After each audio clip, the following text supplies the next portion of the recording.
یہ بتاؤ کہ اگر تمہاری بات کرنے کے بعد بھی تمہاری ماما نہ مانی تو پھر تم کیا کرو گی؟ کیا تم مجھے بھول جاؤ گی؟ چھوڑ دو گی مجھے تم؟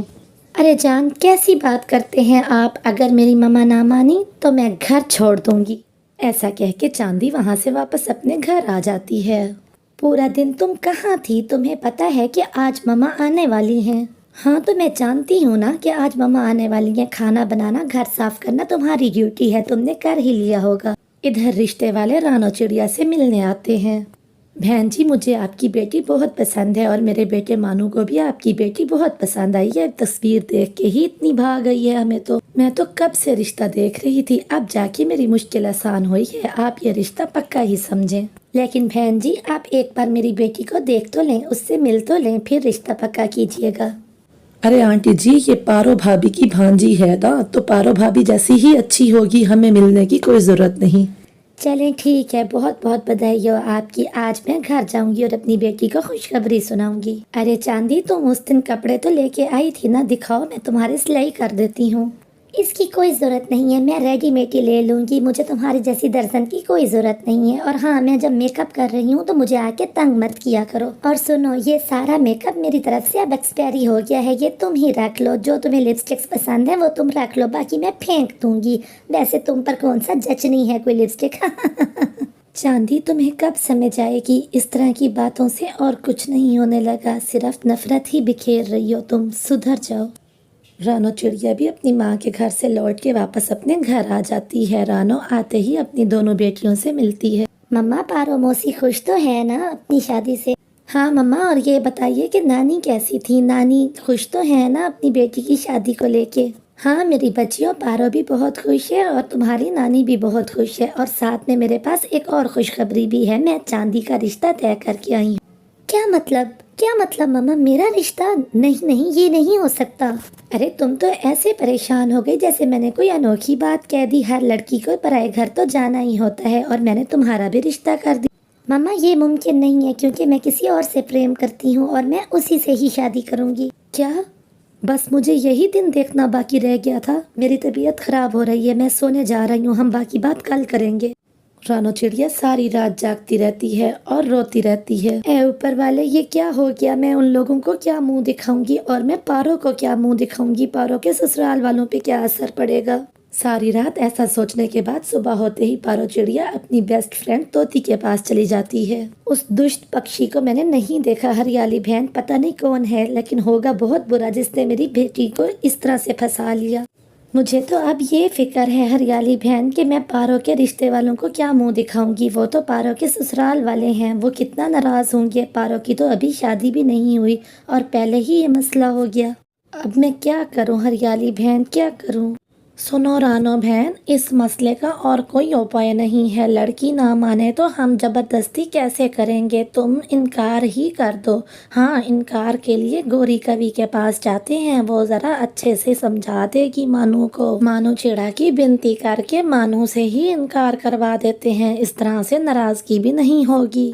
پھر وہ دونوں سہیلیاں وہاں سے ترنت ہی گوری کوی کے پاس آ جاتی ہیں، وہ گوری کوی کے گھر کے باہر آ کے بیٹھ جاتی ہیں۔ گوری بہن دروازہ کھولیے، گوری دروازہ کھولے، میں ہوں رانو اور ہریالی، آپ سے بات کرنی ہے۔ گوری دروازہ کھولتی ہے اور رانو چڑیا اندر جا کے ساری ہی بات بتا دیتی ہے گوری کو۔ اب ہم یہ چاہتے ہیں گوری بہن کہ آپ جا کے مانو چڑے سے بات کریں کہ وہ خود ہی انکار کرتے، ہماری مجبوری کو سمجھے، ورنہ رانو بیچاری پارو کو، اپنی ماں کو اور اس کے سسرال والوں کو کیا منہ دکھائے گی۔ میں تمہاری ساری بات سمجھ گئی ہوں، دیکھو رانو بہن، میں تمہارا یہ کام تو کر دوں گی، لیکن مجھے بھی اس کے بدلے میں چائے پانی کا خرچہ چاہیے ہوگا، آخر بال بچوں کو چھوڑ کے دوسرے جنگل جاؤں گی اور مانو سے بات کروں گی۔ دیکھو چڑیا ترنت ہی مان جاتی ہے اور گوری کوی تو دیر ہی نہ کرتے ہوئے وہاں سے اڑ جاتی ہے دوسرے جنگل، وہ مانو کو کہیں ڈھونڈتی ہے اور پھر مانو سے بات کرتی ہے۔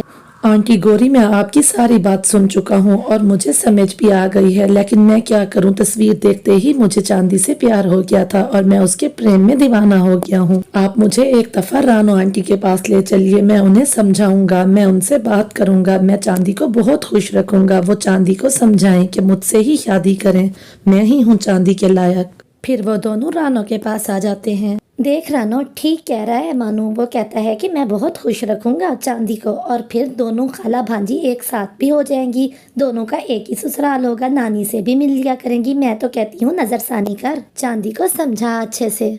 बेटा जी, मैं तो समझा समझा के थक चुकी हूँ। अगर आप समझा सकते हैं तो मैं आपको बताती हूँ कि इस वक्त चांदी कहाँ है। आप खुद ही जाके उससे मिल लें। तो प्यारे दोस्तों, क्या मान जाएगी चांदी? क्या चांदी मानो से शादी कर लेगी? हमें इसका जवाब कमेंट बॉक्स में दीजिए और इसके पार्ट 2 का इंतजार करें।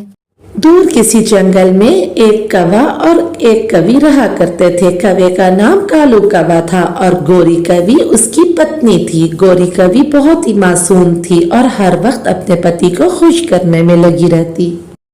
कालू जी देखें, आज मैंने आपके लिए नाश्ते में कितनी अच्छी थाली तैयार की है। मैंने आपके लिए दाल, भुजिया, सब्जी और चावल सब कुछ ही तैयार किया है। आप इसको खा के देखें, बहुत अच्छा लगेगा आपको। लेकिन कालू कौवा को तो उससे झगड़ने का मौका चाहिए होता था। कालू कौवा कहता है, मजबूरी है जिस कारण तुम्हारे हाथ का बना खाना खाना पड़ता है, वरना तुम्हारे हाथ में कौन सा स्वाद रखा है ऊपर वाले ने। इससे तो बेहतर है कि मैं बाहर से घास फूस ही खा लूं। अगले दिन गोरी कवि फ्रूट लेके आती है और वो खुद खाने से पहले कालू कौवा को देती है। कालू जी, ये ले मीठे मीठे फल खा ले, मैंने आपके लिए रखे थे। थू थू थू थू थू, तुम्हें अभी तक इतना भी नहीं पता कि तुम्हारे पति को कौन से फ्रूट पसंद है और कौन से नहीं पसंद। इन्हें तुम ही खाओ और मेरे लिए मीठा मीठा आम या मीठा मीठा अमरूद लेके आओ। शाम हो चुकी थी लेकिन फिर भी गोरी कवि अपने पति को खुश करने के लिए निकल पड़ती है। पति जी का तो मूड ही खराब कर दिया मैंने। मुझे भी किसी बात का पता नहीं चलता। आइंदा से इस बात का ख्याल रखूंगी कि पति जी को क्या पसंद है। फिर कुछ दिन बाद गोरी कवि प्यारे से 2 अंडे देती है। कालू जी आते ही होंगे और वो हमारे अंडे देख के तो बहुत ही खुश हो जाएंगे। देख लेना, अब तो उनके मिजाज भी अच्छे हो जाएंगे। अभी वो इतना ही कहती है कि कालू कौवा भी घर लौट आता है। कालू कौवा जैसे ही आता है, गोरी कवि तो खुशी से पागल ही हो रही थी और वो उससे सारी बात बताती है। पति जी देखिए, हमारे अंडे हुए हैं, वो भी 1 नहीं 2। अब हमारे इसमें से बच्चे निकलेंगे। पति जी, अब हमारा घर भी आबाद हो जाएगा। लेकिन कालू कौवा ने कहाँ खुश होना था। वो तो आज भी गोरी कवि का दिल तोड़ देता है। मुझे नहीं हुई कोई किस्म की खुशी। अब ये 2-2 अंडे, इसमें से निकलेंगे बच्चे। मैं इतना भी नहीं कमाता कि मैं तुम्हें भी पालूं और इन अंडों को भी पालूं। अब के बाद मेरे सामने तुम इन अंडों का कोई जिक्र ना करना, वरना मुझसे बुरा कोई नहीं होगा। फिर गोरी कवि अपना भोजन ले जाने के लिए बाहर चली जाती है और वो मन ही मन सोचती है कि जब बच्चे हो जाएंगे तो पति जी बिल्कुल बदल जाएंगे। समय कहाँ रुकने वाला होता है। समय की गाड़ी तेजी से भागती रहती है और फिर एक दिन गोरी कवि के 2 प्यारे से बच्चे होते हैं। मेरी प्यारी बेटी और मेरा बेटे, तुम्हारा स्वागत है। अभी तुम्हारे पापा भी आते होंगे, वो तुम दोनों को देख के बहुत खुश होंगे। शाम हो चुकी थी। कालू कौवा भी अब घर में लौट के आ जाता है। कालू कौवा जैसे ही उन बच्चों को देखता है तो वो तो बहुत गुस्से होता है। कालू जी देखिए, हमारे अंडों में से 2 प्यारे प्यारे बच्चे निकले हैं। ये हमारी प्यारी बेटी और वो हमारा प्यारा सा बेटा। कालू जी, अब तो आप खुश हैं ना अपने बच्चों को देख के? क्या एक मुसीबत तुम काफी नहीं थी मेरे सिर पर, जो इन 2 मुसीबतों को भी मेरे लिए पैदा कर दिया है? तुम इनको लो और तुरंत ही मेरे घर से निकल जाओ। मुझे नहीं पालना इनको, तुम्हें भी पालूं, इनको भी पालूं। और दूसरी बात, अपना भोजन खुद ही लाया करना, मुझे नहीं लाना तुम्हारे लिए कोई भोजन। पति जी, ये आप कैसी बातें कर रहे हैं? जिनको आप मुसीबत कह रहे हैं वो हमारी संतान है और माँ बाप के बुढ़ापे का सहारा यही बच्चे ही होते हैं। देखना, ये हमारा सहारा बनेंगे, सहारा। और दूसरा ये कि कुछ दिन की तो बात है, अभी बच्चे बहुत छोटे हैं, मैं इनको छोड़ के नहीं जा सकती। अभी कुछ दिन के लिए पति जी मेरा और बच्चों के लिए भोजन लेके आया करें ना आप। हो, ये तो वही बात हुई ना कि पति नाक काटने को तैयार है और पत्नी कहती है कि मुझे नथली तो बनवा के दो। अब शाम हो गई है, मैं तुम्हें आज के दिन रहने की इजाजत दे रहा हूँ। कल सुबह होते ही तुम इन बच्चों को लेके मेरे घर से दफा हो जाना। मैं अपने घर में इनको नहीं देख सकता, वरना कल मैं तुम्हें भी मार दूंगा और इन्हें भी। रात हो जाती है और फिर रात के बाद अगली सुबह होती है। सुबह होते ही गौरी कवि दोनों बच्चों को अपनी पीठ पे बिठा के वहां से चली जाती है। गौरी कवि को कुछ नहीं समझ आ रहा था कि वो कहाँ जाए। वो अनजान राहों पर उड़े जा रही थी और मन ही मन वो सोच रही थी कि जिस इंसान ने ना बदलना हो तो वो कभी नहीं बदलता। उड़ते उड़ते वो बहुत दूर निकल चुकी थी। अब ये कोई और जंगल शुरू हो गया था, लेकिन अभी भी अनजानी राहें थी। गौरी का कोई अपना नहीं था। दूर से उसे एक घोंसला नजर आता है जो खाली होता है। रात भी हो चुकी थी। गौरी कवि अपने बच्चों को लेके वहीं चली जाती है। अच्छा हुआ कि मुझे ये खाली घोंसला मिल गया। मेरे प्यारे बच्चों, हम बहुत लंबा सफर करके आए हैं। तुम्हें भी भूख लगी होगी और मुझे भी भूख लगी है। तुम इसी घोंसले में ही रहना, मैं तुम्हारे लिए कुछ खाने को लेके आती हूँ। अपने बच्चों को प्यार करते हुए थके हुए बच्चों को घोंसले में छोड़ के वो थकी भी गौरी वहां से फिर से उड़ जाती है। अब उसे अपने बच्चों के भोजन की खोज जो करनी थी। गौरी कवि वहां बच्चों को अकेला छोड़ के खुद चली जाती है। रात का समय था। गौरी का मन घबराया हुआ था, लेकिन वो अपने बच्चों के लिए बहुत मजबूत थी। गौरी कवि बहुत मेहनत करती है। कुछ समय बाद गौरी कवि उसी घोंसले के बिल्कुल सामने वाला घर खरीद लेती है। वो घर एक चील का था जो इसे बेच देती है। इधर कालू कौवा जो कमाता था वो शराब पर ही लगाता था। उल्लू, मेरे दोस्त उल्लू, ऐसा करना, आज बड़ी बोतल शराब की तैयार रखना, मैं शाम को ले जाऊंगा तुमसे। अच्छा, क्या तुम्हारे पास पैसे हैं? आज तो तुम उधार की बात भी नहीं कर रहे। क्या तुम्हारे पास इतने पैसे हैं कि तुम आज बड़ी बोतल लेने को तैयार हो गए? क्या हुआ ऐसा? अरे उल्लू भाई, मेरे दोस्त, मेरे यार, तुझसे क्या छुपाना। मैंने अपनी पत्नी और अपने बच्चों को घर से निकाल दिया। इतना भी नहीं कमाता मैं कि उनको खिलाऊं। अब तो मेरे पास पैसे ही पैसे हैं। अच्छा, क्या कालू तुमने ऐसा किया? अगर ऐसा किया है तो फिर तो तुम्हारा घर खाली होगा। आज मैं ऐसा करूंगा, बड़ी बोतल तुम्हारे लिए और अपने लिए लेके तुम्हारे घर पे ही आ जाऊंगा। कालू कौवा थोड़ा सा ही कमाता और फिर शराब पी के पूरा पूरा दिन नदी पर ही पड़ा रहता। नदी के पास कालू कौवा बैठा होता है कि वहीं पर एक चिड़िया उड़ती भी आती है। कालू कौवे का काम तो अब सिर्फ और सिर्फ पक्षियों के साथ झगड़ा करना रह गया था। वो बहाना ढूंढता था कि किसी पक्षी से किस तरह से लड़ा जाए। चिड़िया अभी पानी पीने ही लगती है कि अरे छोटी चिड़िया, जाओ यहाँ से। क्या करने आई हो तुम इधर? जाओ यहाँ से, ये नदी मेरी है, यहाँ का पानी भी मेरा है। तुम अगर ना गई तो मैं तुम्हें 2-4 लगा के इसी नदी में ही फेंक दूंगा। तुम बहुत दुष्ट कवि हो। तुम्हारी वजह से तुम्हारी पत्नी घर से चली गई, तुम्हारे मासूम बच्चे घर से चले गए। अब तुम बाकी के पक्षियों से झगड़ते हो। चिड़िया इतना बोल के पानी पिए बिना ही वहां से उड़ के चली जाती है। चिड़िया डर गई, चिड़िया डर गई, मुझसे डर गई। वाह रे कालू कौवा, तुझसे डर गई। तोते भैया, अब तो वो दुष्ट कौवा हर वक्त ही झगड़ता रहता है। और वो तो नदी पर से अब किसी को पानी भी नहीं पीने देता। मैं तो प्यासी ही लौट आई थी और फिर सागर पर जाके मैंने पानी पिया। हाँ चिड़िया बहन, आप सच कह रही हैं। वो दुष्ट कौवा मेरे साथ भी कई बार ऐसा कर चुका है। जो दूसरों को तकलीफ देता है, खुश वो भी नहीं रहता, वो भी अंजाम को पहुंचेगा।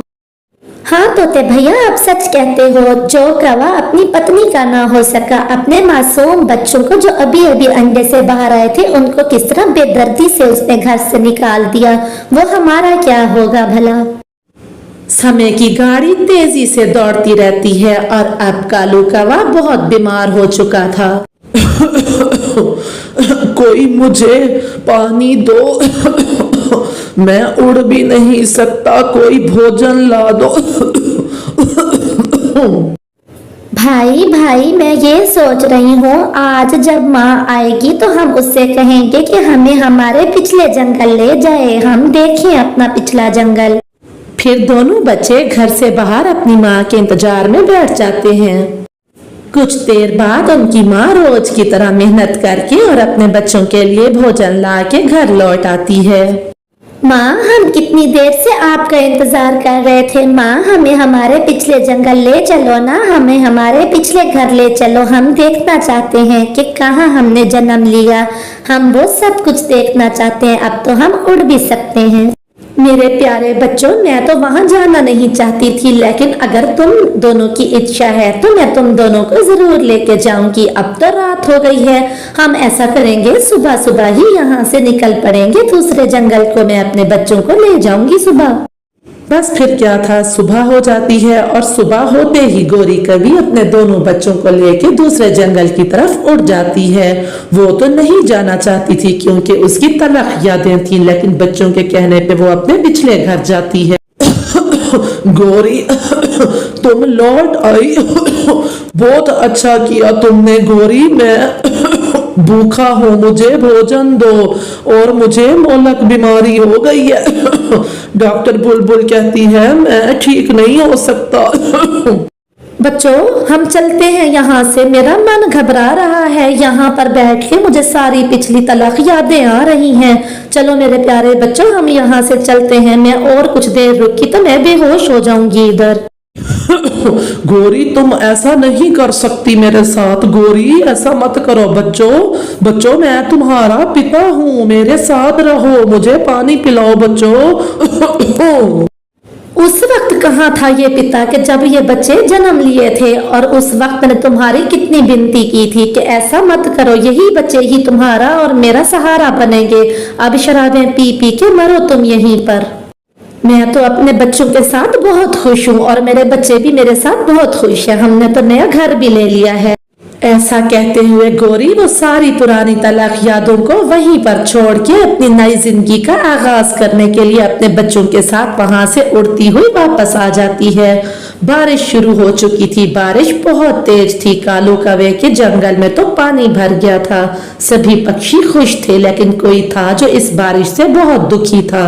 एक तो ये बीमारी, ऊपर से भूख और प्यास, ऊपर से इस बारिश की ठंड। लगता है आज मेरा आखिरी दिन है।